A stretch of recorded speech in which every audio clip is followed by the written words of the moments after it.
Hello and welcome to the second episode in our series FIDH Explains, where we examine the war in Ukraine in light of international law. In this episode, we analyze the legality of Russia's attacks against critical infrastructure in Ukraine, specifically dams and power stations. Throughout the armed conflict, Russia has targeted vital infrastructure in Ukraine, such as the Chernobyl and the Zaporizhia nuclear power stations. These attacks have intensified since the successful counteroffensive in the Kharkiv region. On September 11, Russia's armed forces attacked the Kharkiv TETS-5, the second largest heat and power plant in Ukraine. On 14 September, Russia's armed forces severely damaged the Karachunivsky Reservoir Dam near the city of Kryvyi Rih. It's the Ukrainian civilians that bear the brunt of these attacks, which also threaten the country and the region with a nuclear and environmental disaster. Millions of people have been temporarily deprived of power.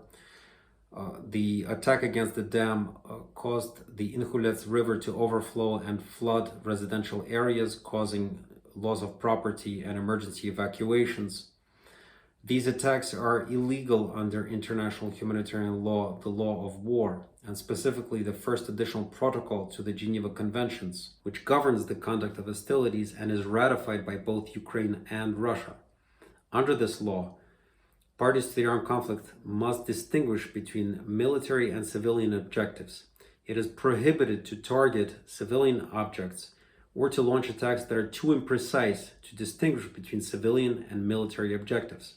In some limited circumstances, civilian objects might become military objectives if, by their nature, location, purpose, or use, they make an effective contribution to the military action and their destruction offers a definite military advantage to the enemy. Under international humanitarian law, it is also prohibited to target objects whose destruction might release dangerous forces, such as nuclear power plants or dams. International humanitarian law also prohibits the destruction of objects that are indispensable to the survival of the civilian population, such as water and electricity. And international humanitarian law also prohibits attacks, the primary purpose of which is to spread terror among the civilian population.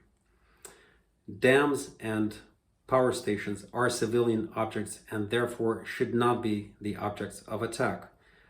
Electricity and water indispensable to the survival of civilian population. Even if these objects are used to make a contribution to military activity, their destruction does not offer Russia any definite military advantage. While it could be argued that the destruction of the dam might impede the ability of the Ukrainian military to build pontoons, this is too remote and speculative and might actually hinder Russia's ability to also then use river crossings later in the conflict. Indeed, it does appear that the primary purpose of all of these attacks against critical infrastructure is to sow terror among the civilian population, to wreak havoc, and to break the morale of Ukrainians. This is consistent with the statements by the Russian authorities, and specifically President Putin, who referred to these attacks as, quote, warnings to the Ukrainians. In light of all this, we believe that these attacks amount to violations of international humanitarian law, and if intentional, they are war crimes. Thank you for watching this episode, and see you next time.